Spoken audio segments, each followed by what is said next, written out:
Hello guys, welcome to all. இன்றைக்கி நம்ம C லாங்குவேஜை பேசிக்காக நம்ம பார்க்க போகிறோம். நீங்கள் எவ்வளோ பெரிய விஷயம் சாதிக்கிறதா இருந்தாலும் பேசிக்ஸில் ஸ்ட்ராங்காக இருந்தீங்கன்னா நீங்கள் கண்டிப்பாக எவ்வளோ பெரிய விஷயமா இருந்தாலும் ஈஸியாக உங்களால் சாதிக்க முடியும். எதுக்காக இந்த சி லாங்குவேஜை நீங்கள் கண்டிப்பாக கற்றுக்கணும் அப்படின்னு பார்த்தீங்கன்னா, சி லாங்குவேஜிலேருந்து தான் Unix operating system, Linux operating system இவன் எல்லாமே டெவலப் பண்ணியிருக்காங்க. இந்த சி லாங்குவேஜால் டைரெக்டாக ஹார்ட்வேர் கூட கம்யூனிகேஷன் பண்ண முடியும். இது ஒரு ப்ரொசீஜரல் ஓரியன்டட் லாங்குவேஜ். அப்படின்னா ஸ்டெப் பை ஸ்டெப்பாக இதுக்கப்புறம் இதை பண்ணு, இதுக்கப்புறம் இதை பண்ணுங்கிற விஷயத்த மட்டும் தான் நம்ம பெர்ஃபார்ம் பண்ண முடியும். இது வந்து இதுக்கப்புறம் தான் அட்வான்ஸாக C++ல் ஆப்ஜெக்ட் ஓரியன்டட் கான்செப்ட் கொண்டு வந்தாங்க. அது தேவையான கோடை ரீயூஸ் பண்ணிக்கிற மாதிரி கொண்டு வந்திருக்காங்க. சி லாங்குவேஜில் கோடை ரீயூஸ் பண்ணுறது கொஞ்சம் முடியாத காரியம். ஆப்ஜெக்ட் ஓரியன்டரில் எங்கெங்கே தேவையோ அந்த இடத்துக்குலாம் ஆல்ரெடி எழுதி வச்ச கோடை நம்ம கால் பண்ணிக்கலாம். இதுதான் ஆப்ஜெக்ட் ஓரியன்டருக்கும் சி லாங்குவேஜுக்கும் உள்ள டிஃப்ரென்ஸ். ஓகே, இன்றைக்கி நம்ம சி லாங்குவேஜை இதுக்காக முக்கியமாக கற்றுக்க போகிறோன்னா, இந்த சி லாங்குவேஜை கற்றுக்கிட்டிங்கன்னா இதுதான் எல்லாத்துக்குமே பேசிக் ஸ்ட்ரக்சராக இருக்கும். நீங்கள் ஸ்கூல் படிச்சிருப்பீங்க, படித்து முடிச்சதுக்கப்புறம் பார்த்தீங்கன்னா இந்த சி லாங்குவேஜை கண்டிப்பாக உங்களோட +2 சப்ஜெக்டில் இருந்திருக்கும். ஏன்னா ஒரு விஷயத்தை ஆரம்பிக்கும் போது எதுலேருந்து கற்றுக்கணுமோ அதுலேருந்து தான் நீங்கள் கற்றுக்கணும். ஸோ இதுதான் பேசிக்ஸ், இதுதான் விதை. இதை நீங்கள் கரெக்டாக கற்றுக்கிட்டிங்கன்னா எவ்வளோ பெரிய விஷயமா இருந்தாலும் ஈஸியாக அண்டர்ஸ்டாண்ட் பண்ணி புரிஞ்சுக்கலாம். வேறு லாங்குவேஜ்லாம் ஈஸியாக கற்றுக்கிறதுக்கு உங்களுக்கு ரொம்ப பெனிஃபிட்டாக இருக்கும். சரி, இப்போ சி லாங்குவேஜில் நம்ம ஒரு 2 நம்பரை ப்ளஸ் பண்ண போகிறோம். சரிங்களா, என்னன்னு பார்க்கலாம். சரி, ப்ளஸ் பண்ணுறதுன்னா என்ன? நம்ம கால்குலேட்டர் மாதிரி ப்ளஸ் பண்ணுறதா? அப்படி இல்லை. இது வந்து கம்ப்யூட்டர் லாங்குவேஜ். ஸோ இது கம்ப்யூட்டரில் என்ன பண்ணணும்னா ஒரு மெமரி ஸ்பேஸை நம்ம க்ரியேட் பண்ணணும். அதில் தேவையான 2 அடிஷன் பண்ண வேண்டிய நம்பரை நம்ம ஸ்டோர் பண்ணணும். சரிங்களா, எப்போவுமே ஒரு ப்ரோக்ராமிங் லாங்குவேஜ் ரைட் சைட்லேருந்து லெஃப்ட் சைடு தான் எக்ஸிக்யூட் ஆகும். ஏன்னா ரைட் சைடில் ஆப்ரேஷனுக்காகவும் லெஃப்ட் சைடில் ஸ்டோரேஜ்க்காகவும் யூஸ் பண்ணுவாங்க. நீங்கள் எந்த ப்ரோக்ராமிங் லாங்குவேஜ் எடுத்தாலும் இதுதான் ஸ்ட்ரக்சர், இதுதான் ஃபார்மேட்டாக இருக்கும். சரி, உங்களுக்கு சிம்பிளாக நான் சொல்லணும்னா, உங்கள் வீட்டில் ஒரு ஸ்டோரேஜ் ஏரியா இருக்குது. அதில் வந்து ஒரு 4 ஆப்பிளை நீங்கள் வரிசையாக வைக்கிறீங்க. அப்புறம் அதுக்கு கீழே இன்னொரு ஸ்டோரேஜ் ஏரியா இருக்குது, அதில் நீங்கள் இன்னொரு 4 ஆப்பிள் வரிசையாக வைக்கிறீங்க. சரி, இப்போ இந்த 2 ஸ்டோரேஜ் ஏரியாவும் சேர்த்து 3வது ஒரு ஸ்டோரேஜ் ஏரியாவில் நீங்கள் ஒரு இன்ஃபர்மேஷனை வந்து சேவ் பண்ணி வைக்கிறீங்க. இந்த 2 பாக்ஸ்லையும் 8 ஆப்பிள் இருக்குது அப்படின்னு சொல்லிட்டு சேவ் பண்ணி வைக்கிறீங்க. இங்கே ஒவ்வொரு பாக்ஸை ஓப்பன் பண்ணி என்றதை விட அந்த கடைசி பாக்ஸை ஓப்பன் பண்ணி 2 ஸ்டோரேஜ்லேயும் எத்தனை ஆப்பிள் இருக்குன்னு ஈஸியாக உங்களால் ஃபைண்ட் அவுட் பண்ண முடியும். ஸோ இந்த கான்செப்டில் தான் சி லாங்குவேஜ் எல்லாமே ஒர்க் ஆகுது. ஸோ உங்களுக்கு ஒரு சின்ன ப்ரோக்ராம், இதை வந்து நம்ம ப்ராக்டிக்கலாகவும் பார்க்கணும். தியரிட்டிக்கல் மட்டும் இல்லை, கண்டிப்பாக ப்ராக்டிக்கலாகவும் பார்க்கணும். ஸோ நம்ம ப்ராக்டிக்கலாக எப்படி பார்க்க போகிறோன்னா 2 நம்பரை ப்ளஸ் பண்ண போகிறோம். சரி, அதுக்கு முதல்ல நம்ம ஒரு நோட்பேட், சி லாங்குவேஜை பொறுத்த வரைக்கும் நீங்கள் எதில் வேணாலும் டெவலப் பண்ணிக்கலாம். நோட்பேடில் டெவலப் பண்ணிக்கலாம். கம்பைலர் மட்டும் இருந்தால் போதும், அதை நீங்கள் ரன் பண்ணுறதுக்கு எதுவுமே கிடையாது. சரிங்களா, இதில் வந்து சி லாங்குவேஜ் டெவலப் பண்ணும்போது இந்த மாதிரி டேக் ஓப்பன் பண்ணிவிட்டு ஆஸ் இன்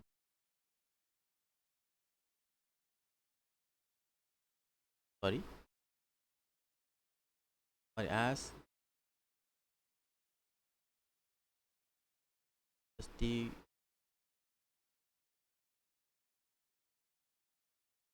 .h.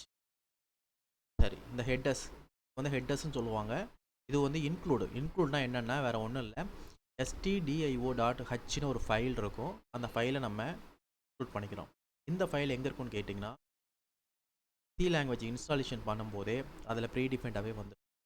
சரி, ஓகே, இதோட பர்பஸ் என்னென்னா ஒன்றும் இல்லை, இதேமாதிரி ஒரு ஃபைல், இந்த ஃபைலு இதில் ஏகப்பட்ட கோடிங் இருக்கும்.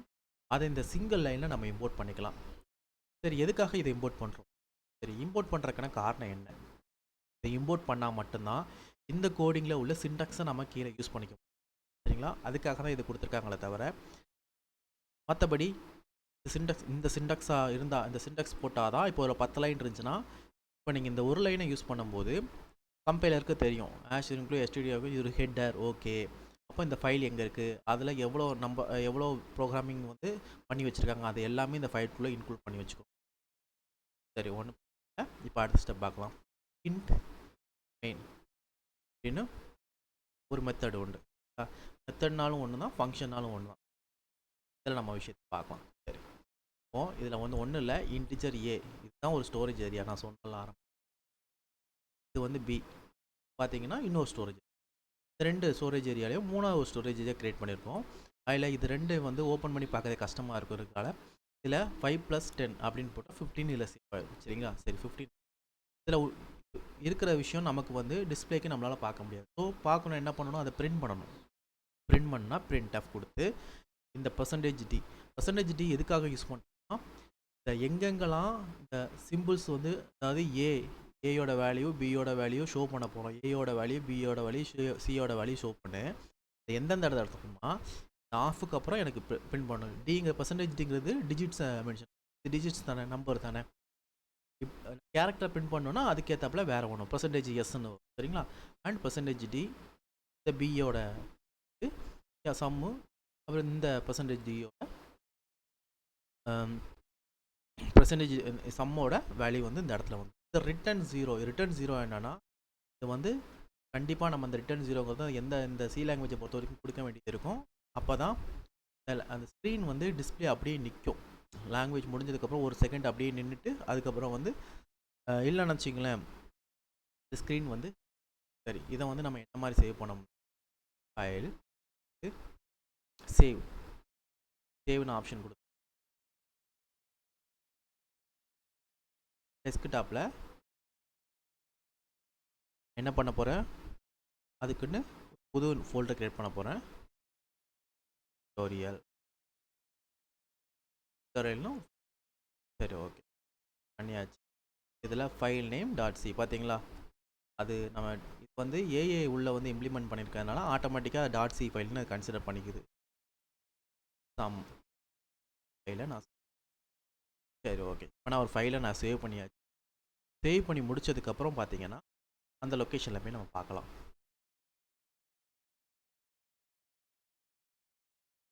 இதில் சேவ் பண்ணியிருக்கோம் desktop C tutorial sum. So இந்த மாதிரி ஒரு ஃபைல் வந்து நீங்கள் உள்ளே சேவ் பண்ணியிருக்கீங்க. சரி ஓகே இப்போ என்ன பண்ணணும்னா, இதை வந்து கம்பைலர் நான் மேக் யூஸ் பண்ணிக்கிட்டு இருக்கேன். ஸோ ப்ரீ டிஃபைன்டாக எனக்கு வந்து சி லாங்குவேஜ் இன்ஸ்டால் ஆகிருக்கும், அதனால் டேரெக்டாக யூஸ் பண்ணியிருக்கேன். ஸோ மற்றதில் பார்த்தீங்கன்னா நீங்கள் C++ வந்து சி பேக்கேஜ், அதாவது மற்ற சிஸ்டத்தில் நீங்கள் வந்து சி லாங்குவேஜ் டெவலப்மெண்ட் என்வரான்மெண்ட்டை நீங்கள் டவுன்லோட் பண்ணி இன்ஸ்டால் பண்ணுற மாதிரி இருக்கும் விண்டோஸ்லலாம். இந்த ஜிசிசி கம்பைலர் வந்து பார்த்தீங்கன்னா ஆல்ரெடி க்ரியேட் பண்ணி வச்சுருப்பாங்க. இப்போ நம்ம ஃபைலில் வந்து எரர்ஸ் இருக்குதா, எதுவும் சின்டாக்ஸ் மிஸ்மேட்ச் ஆகிருக்கா, இந்த விஷயங்கள்லாம் செக் பண்ணோம். சரி இந்த ஃபைலை டேரெக்டாக இப்போ என்டர் பண்ணோம்னா a.outங்கிற ஒரு அவுட்புட் ஃபைலை தரும். நமக்கு அந்த மாதிரி அவுட்புட் ஃபைல் வேண்டாம். நம்ம வைக்கிற நேமில் ஒரு அவுட்புட் ஃபைல் இருக்குன்னா -0, அதாவது -ஓங்கிறது ஜீரோ இல்லை ஓ, -ஓங்கிறது வந்துட்டாலே அது ஒரு அட்ரிபியூட்ஸ், அதாவது எனக்கு இந்த மாதிரி இந்த ஃபைலை கொடு அப்படிங்கிற ஒரு விஷயம். என்ன நிறைய கமெண்ட்ஸ் இருக்குது, ஹைஃபனை வச்சு என்னெல்லாம் மீன் பண்ணுறீங்களோ அது எல்லாமே அதோட அட்ரிபியூட்ஸ், அதாவது இந்த ஃபைலோட தன்மை எப்படி இருக்கணும் அப்படிங்கிறத நீங்கள் ஸ்பெசிஃபிக்காக கொடுக்குற மாதிரி இருக்கும்.